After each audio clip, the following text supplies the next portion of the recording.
right, so anyways, this is not going to be a long program, but it is an important one. This is Elk Smart. Thousands of people come to this area, this north central area, sometimes referred to as the PA Wilds, every year. 2/3 of them are during the months of September and October. Just to get here at the Elk Country Visitor Center, last year we had about 320,000 people. About 200,000 of them were in September and October. So, that's wonderful. But that's a lot of people for these rural areas. It's a lot of people for these rural roads. It's a lot of people for the elk herd and for the other wildlife that share this beautiful country with the elk herd. So this campaign was started about 3 years ago. It was an idea of the Pennsylvania Game Commission. The Keystone Elk Country Alliance partnered on this campaign, as well as the Rocky Mountain Elk Foundation and Pennsylvania Great Outdoors and Visitors Bureau, Pennsylvania Department of Conservation and Natural Resources, and the PA Wilds. So, what is Elk Smart? I'm asking anybody.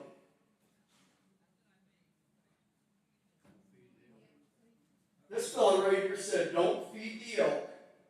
And that is one of the 4 components of Elk Smart. Keeping the elk safe. Good answer. Don't walk up to them. Keep your distance. That's another key point of Elk Smart. Now, we're going to go into all 4 of these components or key points of Elk Smart. I will tell you, if everybody would follow these 4 key points, my job here at the Elk Country Visitor Center over the next 3 months would be a lot less stressful. Not that that really matters. I'm looking out for the elk. I'm looking out for the safety of the elk. I'm looking out for the safety of the people around the elk. And when people come up here, they want to see elk. And you're not going to see elk if there's some people that aren't doing their parts. All of you know that every year out at Yellowstone National Park, there's always a few circumstances where somebody is not very bison smart. It doesn't end well for them. It doesn't end well for the bison. And that's the part that really irritates me. If, here in Pennsylvania, somebody gets too close to an elk and they get hurt, it's the elk's fault. I'm bothered by that. I'm not all right with that. But I will tell you, that's probably what would happen. The person would get hurt, and the elk would probably be eliminated. Because that's the world we live in. So, here I am, talking about how to be elk smart, which I'm sure a lot of you already know. I challenge you to pass it along, to spread the word. So let's talk about these key components of Elk Smart. The first one, pretty simple. Give elk space. Elk can run up to 35 miles per hour for a short distance. I guarantee that none of you can. I guarantee that none of you can run 25 miles per hour, or you would be over right now with the Olympic team. Okay? 35 miles per hour. So if I'm viewing a bull elk during the peak of the rut, which is usually about September 15th to about September 30th, okay, right in there.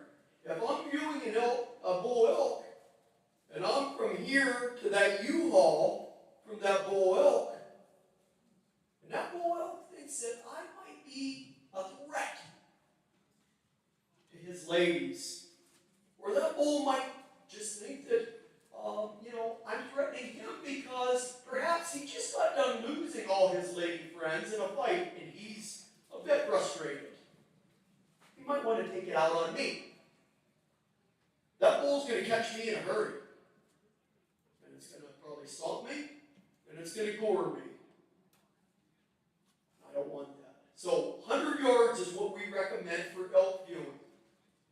With today's technology, spotting scopes, binoculars, cell phones with zooms, cameras with zooms, there's no reason why you should have to get closer than that. Not only is it unsafe, but also hold on a second.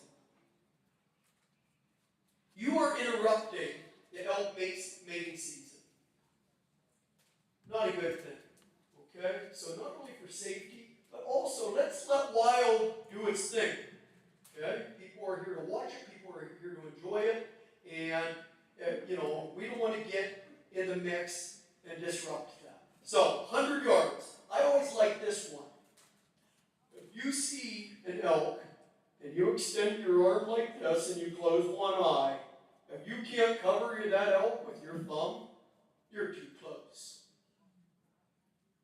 It's a good way to teach kids. It's a good way to teach people that might not be familiar with wild animals.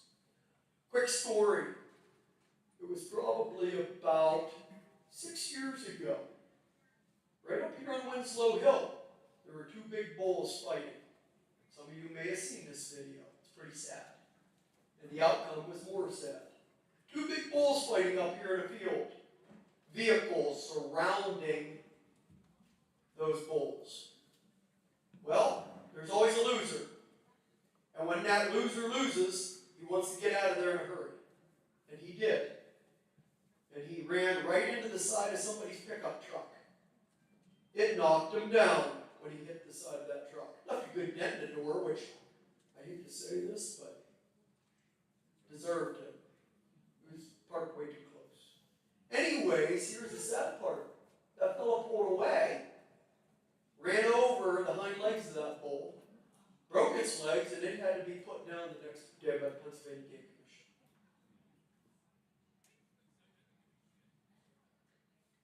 When these elk, during the rut, the bull's testosterone level is 300 times what it is the rest of the year during the rut. People get close to elk because sometimes elk allow them to get close. Sometimes bears allow you to get close too. Are you going to go up and pet one of them as well? Folks, elk are big animals. They are not as threatened by people as deer are. So when an elk does not behave like a deer, that doesn't mean that it's tame. It means it's looking at you like, I'm a lot bigger than you are. Not a good reason to get close. Anyways, that is the first component of Elk Smart. And please, adhere by that. It'll help out everybody as well as the elk herd. Second component of Elk Smart is never feed elk. And yes, it is illegal. Why is it illegal? Anybody? It can kill them. This fella's right. It can kill them several different ways. Number one, corn. The elk love corn. If elk eat too much corn, gets into their gut, expands. It is called ruminastosis. It's not good, and the elk die. Okay? It has happened here in Pennsylvania. Elk have been found dead, laying right next to people's corn piles. So, don't feed elk because it could kill them if you're feeding them corn, but you shouldn't feed elk at all. Number one, it is going to promote habituation. Habituation is when an animal gets used to people. Here's the problem with habituation, everybody. Number one, it makes it so that animals are close to people. My great uncle used to have a chipmunk that he would feed peanuts out of his hand. He taught it that. That's habituation. that's not a good idea. It never did bite him, but it very easily could have. And if it were an elk or a bear or another animal, and he was feeding it out of his hand, not a good idea. So, those are two reasons why you shouldn't feed elk. The third is, what if you feed wildlife and they become, they rely on it, okay? They rely on that food source. And then all of a sudden, you go on vacation for a week down to Jamaica with your family. And there's a huge winter storm, maybe 20 below zero. And you're not feeding while you're in Jamaica. Not a good outcome. Secondly, when you're feeding, you're bringing a bunch of animals together. If one of them is sick or diseased, you just spread it. Your fault. CWD, chronic wasting disease. Bad news. It can live up to 2 years in the soil. If an animal is eating corn right there or anything else, urinates or defecates, that can live in the soil. 2 years. Another animal eats right there, it can end up with CWD. CWD is always fatal. Yes, elk can get it. Luckily, we haven't had any cases of CWD within Pennsylvania's elk herd yet. But here's the bad news, folks. There is CWD within our deer herd in those areas where there are elk. So what I'm telling you is, good chance that we're going to have some elk show up with CWD eventually. Here's the good news. Elk are not quite as susceptible to CWD as deer are. That's all based on research from out west. So that's another reason not to feed wild. All right, moving on. Don't name elk and don't throw tomatoes. That's always the one that nobody wants to talk about because people don't get it. I get it. I think I get it because I work here. Andy, I'm going to name some elk. Sorry. Plug your ears. Why didn't they name the one down the road Bullwinkle? There is an elk, right? You want to, come on up, help me out. There is an elk hanging around the area right now. It's very cool, very unique characteristics. His antlers go straight up. I don't know how wide he is. Super wide. That'd be a good name for him if naming them was a good idea, but it's not. Some people call them handlebars. Some people call them bullwinkle. Here's the problem, everybody. What happens when my dad draws a tag today? Boy, I hope so. And he shoots bullwinkle this year. You're going to have some really angry PA people who live back here. More than angry, there have been people, I'm not making up stories, I'm not fabricating anything. There have been people that have killed well-known elk with names that people got attached to in the elk hunt legally that have gotten hate mail, hate calls, all the above that you can think of. That's wrong. Hunting is conservation. Hunting is important. And our PA elk hunt is important for many reasons. And I'm not going to get into all that because I've got a certain amount of time that I'm allotted to talk. But hunting elk in Pennsylvania is important for many reasons. Even if you're not a hunter, you're going to have to trust me on that one. I am a hunter and I'm also a conservationist and I love wildlife. I also like eating them. Anyways, what happens is when people name these elk, they get attached to them. Just like naming their dog or cat or fish. And then when it dies, somebody's fault. So, these are wild animals.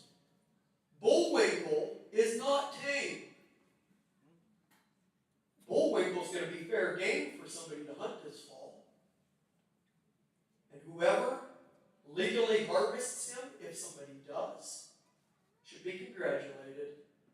on a beautiful Pennsylvania elk that will be delicious.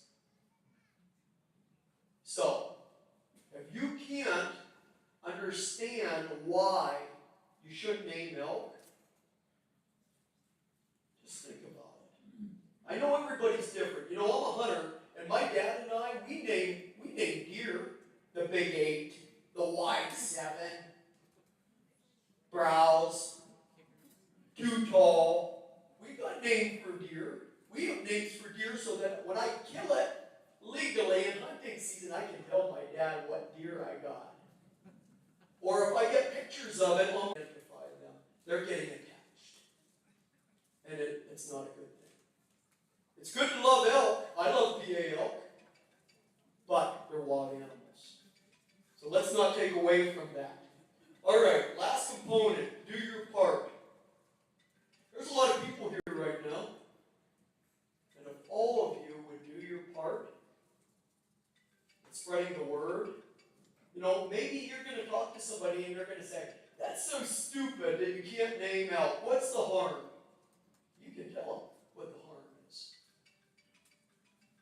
Or if somebody says, why not feed elk? What's it hurt? You can tell them what it hurts. Of course, there's a rightful approach there. You know, what I hate to see is these people that correct uneducated people in a rude way. That's not the approach you should take.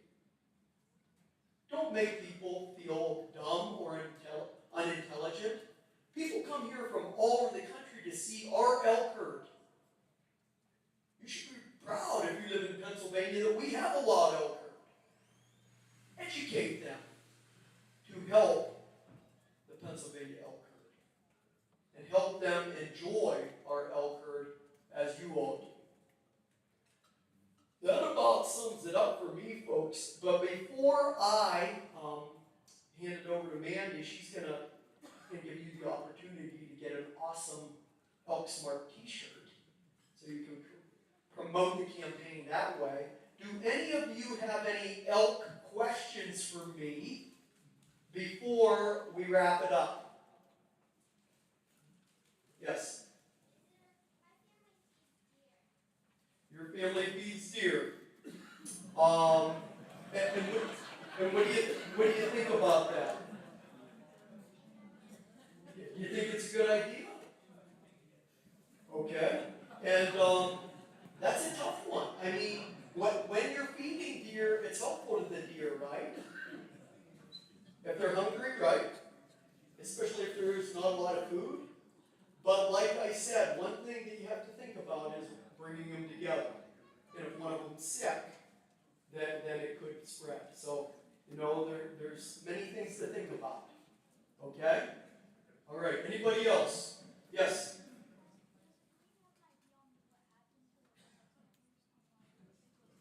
What's that?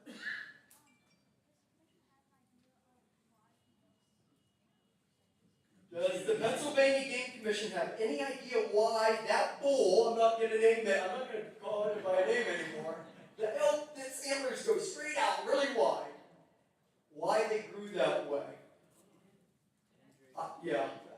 She said genetics. I would say the same.